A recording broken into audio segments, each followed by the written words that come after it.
Facing the #1 sword dog of the mysterious Heaven continent, the newly freed Tribulation Crossing Realm expert starts to doubt his life choices. At this moment, Xiaochen is also preparing to leave with Yifeng. However, he's puzzled to see Yifeng throwing a spirit stone. Why throw a spirit stone? He asks. Yifeng explains, it's to select the #1 for the secret realm competition. Whoever picks up this spirit stone will be the winner. Xiaochen thinks it over. After all the resources Sunlit Sect sent into the secret realm are in my hands. Sunlit Sect is probably going to be overwhelmed. The entire secret realm has only one medium-grade spirit stone. It's quite amusing to think about. Soon, Yifeng and his group exit the secret realm. Seeing the sunset, Xiaochen feels a sense of relief, finally back. Suddenly, he notices some movement behind him. The next second, he sees Little Blood wielding a heavenly tier furnace cauldron. Thinking Yifeng was kidnapped by Xiaochen, Xiaochen also mistakes Little Blood for an enemy, leading to a clever misunderstanding. Yifeng is awakened by their noise and quickly shouts to stop them. Stop, we're all on the same side. Both Xiaochen and Little Blood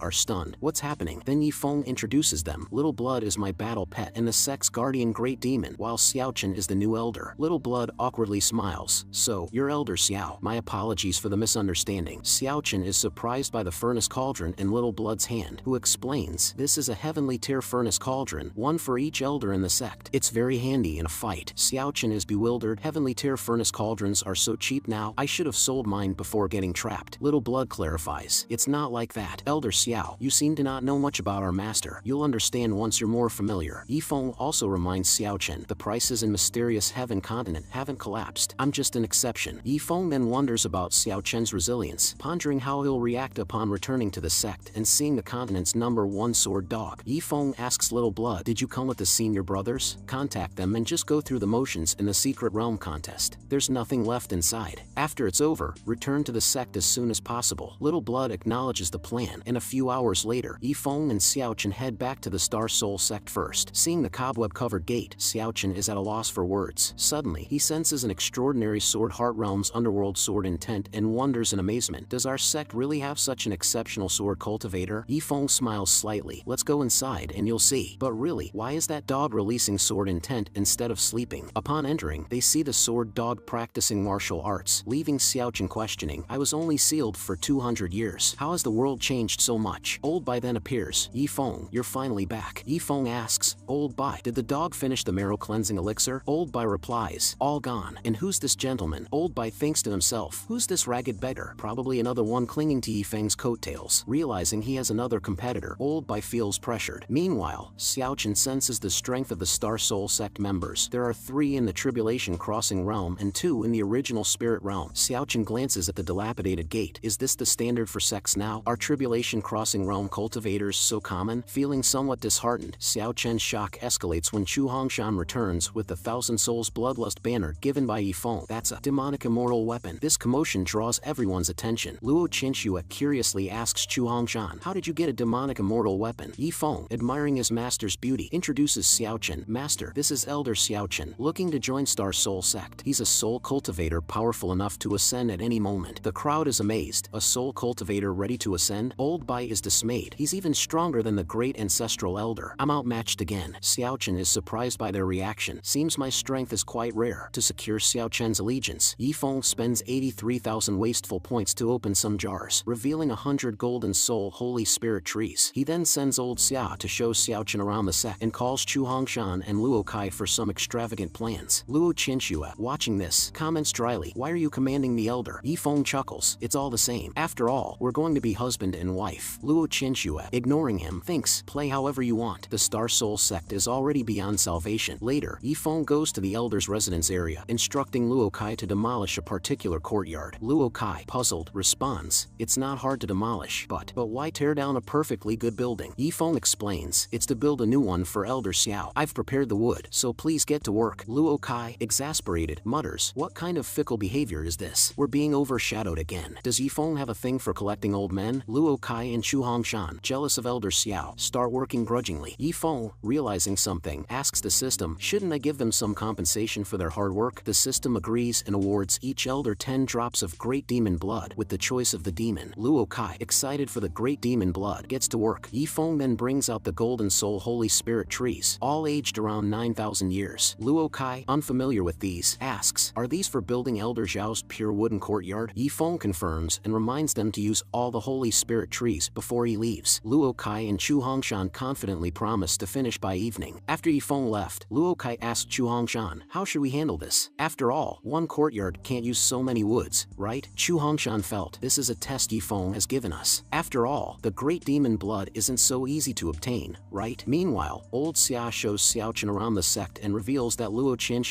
is the daughter of the Star Extreme sect's leader. Xiaochen is surprised, recognizing Star Extreme sect's reputation. He recalls Yifeng's earlier mention of a small sect and thinks, this is a small sect? It's practically a branch of a top-tier holy land, almost rivaling Star Extreme sect in strength. Xiaochen then notices old Xia consuming and vomiting pills, asking, old Xia, why keep eating those pills if they're making you sick? Old Xia responds, Elder Xiao, are you familiar with the impurity-free spirit body? Xiaochen, acknowledging he's heard of it but didn't pay much attention as a soul cultivator. It doesn't matter. You'll soon start taking these pills too. You can probably smell it. It tastes even worse than shit. This remark frightened Xiaochen as they pass by a latrine made from a heavenly tier furnace cauldron. Confused, he asks, why is there a latrine here? Cultivators don't need such things. Upon closer inspection, Xiaochen is shocked. Wait, this is a heavenly tier furnace cauldron. Could this be Yifeng's courtyard? Old Xia confirms, you guessed right, it's Yifeng's. And here's a little insider news. Yifeng plans to use golden silkworm star shining stones to build a latrine house. If he succeeds, anyone using it could easily transcend tribulation. Xiaochen is overwhelmed by this information. Using a heavenly tier furnace cauldron as a latrine is one thing. Building a latrine house with golden silkworm star shining stones? There should be a limit to extravagance. I endured 18 thunder tribulations during my ascension. Why do you all have it so easy? I'm so frustrated. Old Xia tries to calm him. Elder Xiao, take this enlightenment pill to ease your shock. Consider it a welcome gift from me, exchanged with sect points. Xiaochen, initially thinking it's a joke, is astounded to find himself entering a state of enlightenment upon consuming the pill. This pill is incredible. Old Xia explains, this enlightenment pill is also from Yifeng. He even used them to awaken intelligence in his dog. Xiaochen, puzzled, asks, why don't you all control Yifeng's extravagant spending? Old Xia smiles mysteriously. Are you sure you want to intervene, Elder Xiao? You know why you're here. Didn't Yifeng give you something in return? Realizing he can't argue since he indeed came for the soul ball, Xiaochen concedes. Old Xia chuckles. Don't be so formal. We all join this way. Yifeng won't let us down. They then arrive at the elder residence area, where Luo Kai and others are busy constructing the courtyard. Xiaochen, seeing the shimmering wood, asks, what's that shiny wood? Old Xia, unfamiliar with it, can't answer. Then Xiaochen recognizes the trees. Aren't those golden soul holy spirit trees? Xiaochen panics, urging Luo Kai and the others to stop, but they ignore him, following Yifeng's orders and working even faster upon seeing his rush. Xiaochen is distraught. This is a very rare golden soul holy spirit tree. You will be condemned by the heavens for such wastefulness, but this is for building your courtyard. If anyone should be worried about divine retribution, it's you. Xiaochen was momentarily speechless, but then, regaining his composure, he snatched Luo Kai's axe. Since it's for my construction, let me do it. I love carpentry the most, Luo Kai asked. Aren't you afraid of divine retribution? Xiaochen turned around with a mysterious smile. Anyway, having been struck by heavenly lightning so many times, I've gotten used to it. Hours later, with the efforts of several elders, a brand new, dazzling golden soul holy spirit treehouse was completed. The other elders in the sect were extremely envious. Is this the treatment of a soon-to-be ascended master? I'm so jealous. It feels like we're living in slums compared to them. Luo Kai suddenly had an epiphany. I understand now, he said, looking at Old Bai and Chu Hongshan. I know why Elder Xiao gets special treatment. We've been lax in our cultivation. Elder Chu, your power is clearly above me, Old Bai and Old Xia, but your treatment isn't as good. Is it because you're not at the top? So I think this is a hint from Yifeng for us to cultivate harder. However, Xiaochen knew the truth. Yifeng is just being extravagantly wasteful. Meanwhile, at Yifeng's residence, he woke up to the news of the Holy Spirit tree's completion. With no wasteful actions, there were no rewards, which Yifeng found unacceptable. How can there be no wasteful actions? Sly system, are you swallowing my rewards? It turned out that Xiaochen's acceptance and personal involvement in the construction led to the judgment of non-wastefulness. Yifeng didn't expect Elder Xiao to be so open-minded. He thought Xiaochen wouldn't be able to accept it. After all, Xiaochen even played around with his own soul ball. Yifeng realized he had miscalculated. Elder Xiao was unpredictable. That night, two uninvited guests, the great ancestral elder and his friend Old Bai, arrived outside the walls of the Star Soul sect. They sneaked in, deciding not to disturb anyone yet. Chu Hongshan, hiding in the shadows, saw everything clearly and mistook them for enemies. The great ancestral elder gathered information about the Star Soul sect, identifying Yifeng's residence and the location of Bai Tianhong and others. Chu Hongshan recognized them as the familiar faces of Luo Qianxing and Bai Gang. Suddenly, the great ancestral elder and his friend arrived outside Xiaochen's house, spotting the shining golden soul holy spirit treehouse. The two were astounded, their features blurring with surprise. Great ancestral elder exclaimed, complained. This courtyard is just too damn luxurious. Bai Gang was particularly frustrated. Is that all you care about? Look at the material. This is the Golden Soul Holy Spirit Tree, a treasure for soul cultivators. You know, I worked for 30 years in Heavenly Dao City and earned 3 million top-grade spirit stones, and I couldn't even afford this fence. The great ancestral elder was also startled. Is this thing really so precious? Bai Gang suddenly asked, does the Star Soul sect need a chef? I follow the culinary path and seek a stage to showcase my cooking skills. You understand what I mean, right? The great ancestral elder gave him a disdainful look. So you just want to stick around, huh? I've been asking you to cook for me for years, and you always refuse, claiming I'm not worthy of your culinary creations. Their argument was interrupted by the appearance of Elder Xiao. Both of you, there are many rooms in my villa. If you don't mind, you can stay here for now. The two fighters were startled. There's actually someone there? Neither of us noticed his presence. Xiaochen wondered, is the great ancestral elder, with his shabby appearance, also someone like me, sealed for hundreds of years? The great ancestral elder hadn't expected that someone stronger than him would join the Star Soul sect. It's good I came, otherwise, the sect might have been full, he thought. Bai Gang was even more surprised. Such a powerful figure has come to the Star Soul sect to be a beggar? Chu Hongshan emerged, teasing the two old men for sneaking around in their own sect. He then introduced Elder Zhao's background to them. He's a newly joined elder, a soul cultivator who could ascend at any moment. The great ancestral elder felt deflated. What is Luo Qianxue thinking? The Star Soul sect was established only a few months ago and is about to surpass the Star Extreme sect. If things keep going this way, she might just become the empress who unifies the mysterious Heaven continent, right? Bai Gang decisively decided to stay at the Star Soul sect. Even if the Heavenly Emperor himself comes, he won't take me away. I'm claiming the position of the #1 chef here. Then, turning to Chu Hongshan, the great ancestral elder asked, and what brings you here, old man? Chu Hongshan awkwardly smiled. The sect needed someone to forge pots and pans, so here I am. The great ancestral elder was speechless. What about your path of the artificer? Weren't you going to forge heavenly tier equipment and become the #1 artificer of the mysterious Heaven continent? Chu Hongshan had clearly lost interest in such ambitions. Ever since I met Yifeng, I've had an epiphany. Now, I just go with the flow, very zen-like. The great ancestral elder, not buying it, pressed him. What did Yifeng give you? Chu Hongshan replied, not much, just 10,000 shards of the artificer's path. Now I can even forge low-grade artifact spirits. Bai Gang, envious, hadn't expected such a generous benefit. Old Chu, when I join the Star Soul sect, remember to take good care of me. Chu Hongshan, surprised, asked, you're going to be an elder too? Bai Gang felt being a chef was good enough for him. Xiaochen was baffled by these three. What happened to being a low-profile sect? This sect is getting more flamboyant by the day. I just hope Celestial Heights doesn't notice me, he mused, still somewhat worried about the Golden Will Emperor. A new day dawned, and Luo Qianxue was entertaining the great ancestral elder. She was surprised that he and his friend had arrived secretly the night before without notifying her for proper reception. The great ancestral elder, indifferent to formalities, proposed, how about I resign as the great ancestral elder and join your Star Soul sect as an elder? Luo Qianxue immediately refused. You're a pillar of the Star Extreme sect. What would happen to the other ancestral elders if you left? He couldn't argue with that logic. Luo Qianxue knew that the great ancestral elder must have come for Yifeng. If she agreed to switch allegiance to the Star Soul sect, then surely the other ancestral elders would follow. Eventually, even her father, the sect master of Star Extreme sect, would return. Wouldn't that mean she would end up succeeding the Star Extreme sect? What kind of situation was this? Suddenly, Luo Qianxue asked, didn't you say you came with a friend? Where is he? Meanwhile, at Yifeng's place, Old Bai is already showcasing his culinary skills, cooking for Yifeng. The taste has won Yifeng's heart. Old Bai explained, this dish is made from the meat of the mighty demon ape, cooked with a variety of spiritual grasses. The heat, quantity, and timing are all crucial. Yifeng was thoroughly enjoying the meal. Old Bai, having you at the Star Soul sect is fantastic. As if on cue, today's extravagant purchase by Yifeng was a set of 7 series Dragon Chant swords, which seemed more like kitchen utensils. Indeed, they were described as specialized cooking knives. The set included 7 different types of kitchen knives, each imbued with a dragon-type artifact spirit, designed to maximize the preservation of ingredients. However, this extravagant purchase seemed like it might drive away Old Bai, the culinary expert, which Yifeng didn't want since he enjoyed Old Bai's cooking. Suddenly, Yifeng had an idea. He could give the knife set to his disciple Wu Feng, who had always been responsible for his meals. He asked Old Bai, would you be interested in taking a disciple? Old Bai was surprised. Does the Star Soul sect have anyone pursuing the culinary path? Yifeng clarified that Wu Feng was not a culinary cultivator, but a 3-rank alchemist, specializing in the pill path. Although it was a bit of a mismatch, since an alchemist understands spiritual grass, Old Bai was willing to consider it. Why did Yifeng want him to take a disciple, though? As they were discussing, Wu Feng arrived from the Sunlit sect. Yifeng quickly introduced Old Bai to him, explaining, Wu Feng, you've been taking care of my meals for a long time. This is Old Bai, the new chef of our sect. Wu Feng, assuming he would no longer need to cook and could return to alchemy, was excited. However, his excitement turned to confusion when Yifeng suggested he become Old Bai's disciple and switch to the culinary path. Wu Feng was baffled. You want me, an alchemist, to switch to the culinary path? Yifeng handed him the extravagant set of knives, saying that a culinary cultivator must have a proper set of tools. Wu Feng was astonished by the power of the 7 knives. As he held them, 7 dragon spirits ascended, causing a commotion throughout the Star Soul sect. The sect was again enveloped in thunderous activity, reminiscent of previous events involving dragon soul artifact spirits.